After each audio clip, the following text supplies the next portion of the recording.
250. Yeah, so you could get much finer than human hair.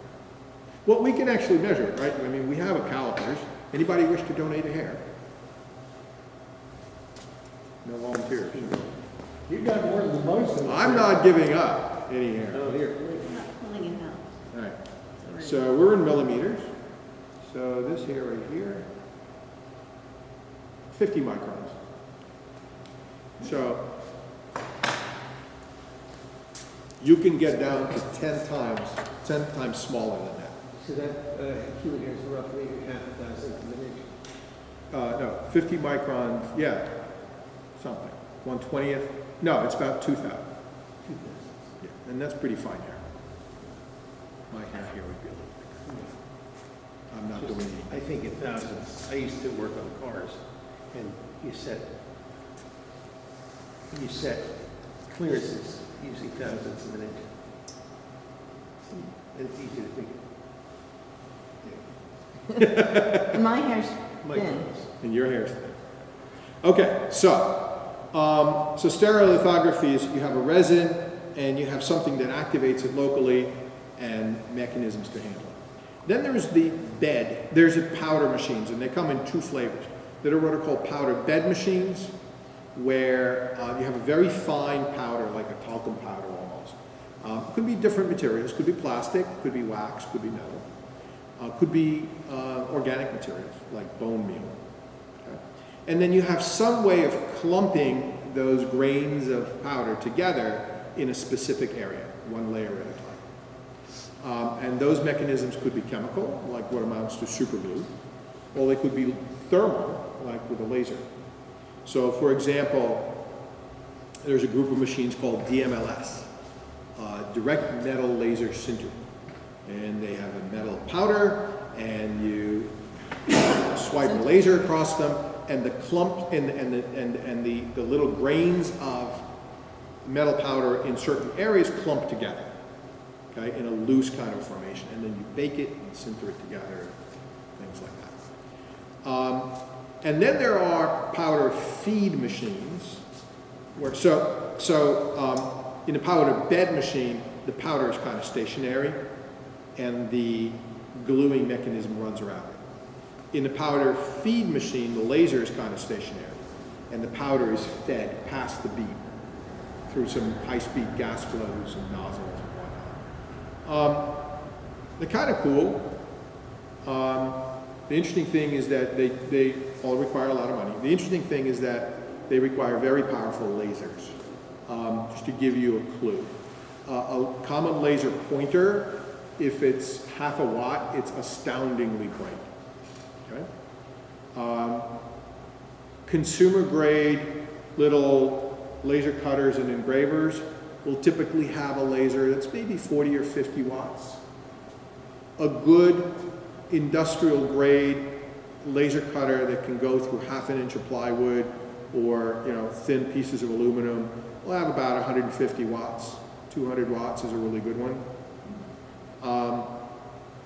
A metal melting printer will have about a 400 watt laser.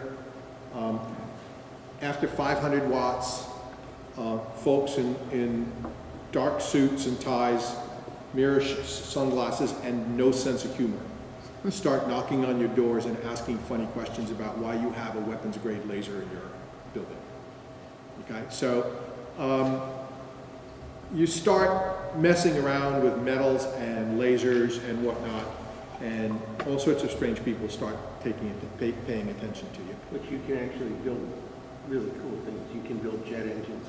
Yeah, rocket engines, jet engines, cool stuff.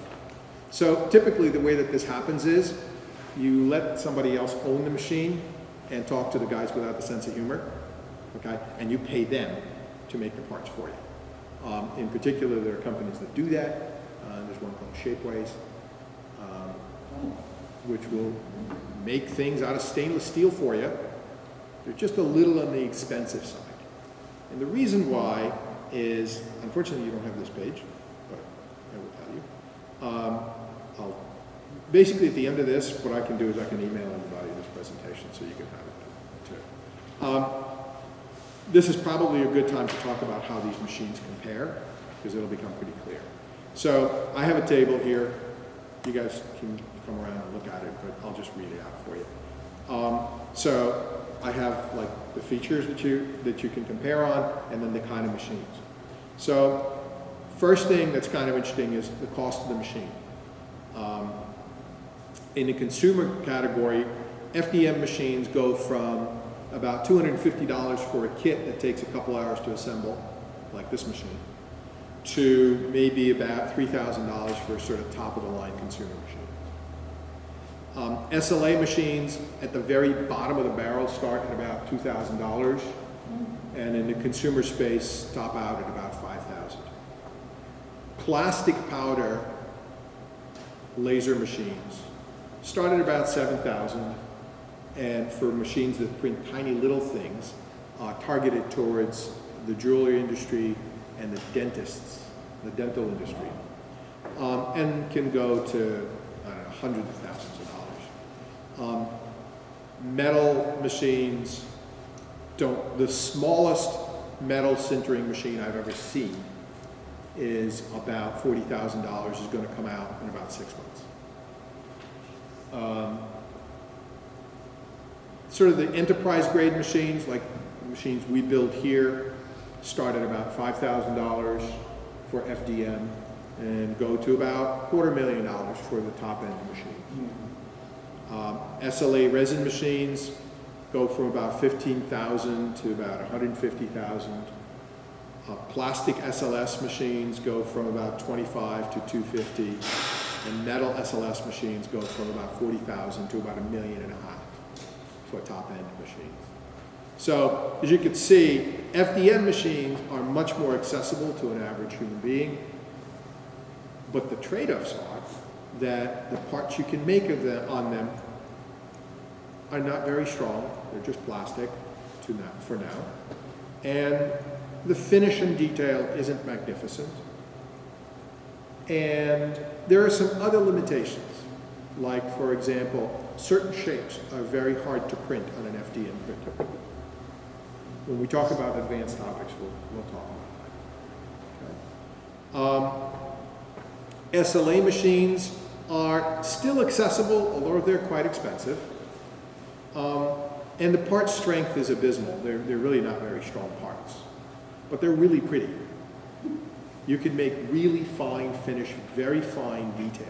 You can even make things that are somewhat transparent, which is darn hard to do with an FDM. So for certain applications, like jewelry, art, display cases where, large parts aren't necessary, strong parts aren't necessary, where you're looking at a part as opposed to using a part, okay? SLA resin printers are great. If you need high strength, you can't get past, you can't avoid powder machines. High strength implies powder machines. There's no way around it. And then the only other feature that's kind of interesting is multi-material and multi-color. Turns out that there's some FDM machines out there that can do multi-material, multi-color print. And they're not that expensive. There are a couple of specialty resin machines that can also do multicolor, multi-material. But they're really quite expensive. You don't use a vat and shine light into it. You use an inkjet head to sprinkle different resins. Stratasys, yeah, object. Okay. Makes sense. And you get some remarkable strength, some good structural strength out of that stuff. Not fabulous. Not a huge fan. Incredible coloring. Colorations, precision of shape, net dimensions, magnificent. Strength, yeah. Chemical resistance, yeah. A mess in your house, yeah. Am I right in reading the consumables for those things are expensive? god awful expensive. So with an FDM machine, you can typically buy materials for about $10 to $20 a pound. You know, for really wacky materials, you can get to maybe $80 a pound, but that's really rare. For SLA, you can't get anything for less than $100 a pound. And most of the time, it's going to be more like $200 to $300 a pound. And they degrade over time. And they degrade over time. Well, so does film. It's just the resins degrade much, much faster. The resins degrade on the order of weeks. Filaments degrade on the order of months and years. And then for powder machines, especially metal powders, don't bother looking for less than $200 a pound. For the resins, you're talking about that it degrades. Is that before or after you do the print? Either way, it doesn't matter. Just sitting there in a dark box, it will degrade. Because what really happens is those active catalysts, those passivized catalysts, one molecule at a time, overcome the energy barrier necessary to become active. And periodically, you know, a catalyst molecule here will trigger, and another one over there, and another one over there. And just over time, the resin becomes gooier and gooier and gooier and less activatable. Is that the same with the sintering? No, powders don't degrade. Modulus, but doesn't. For thousands of years. Not thousands. Too complicated. Okay. Don't worry. None of us here are likely to have a powder machine in their house anytime soon. And for some of us, not ever. Why? Because powders have one really big downside. The granules are tiny, micron-sized granules. And what happens is, they want to fly. They want to fly in the air. And when they fly in the air, you breathe them in. And then you die. Because tiny little particles sprinkled throughout your lungs are a really, really bad idea. Okay? We discovered that with the substance called asbestos and coal miner's disease and things like that.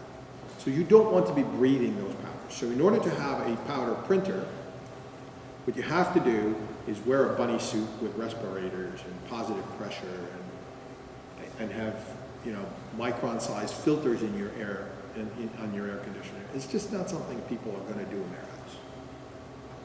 Okay?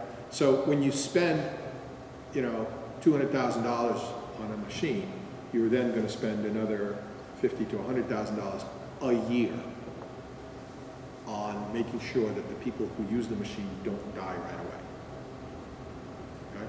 And then on top of that, you have things like metal powders, which are explosive, like aluminum, for example. Aluminum, in presence of oxygen and heat, becomes a high explosive.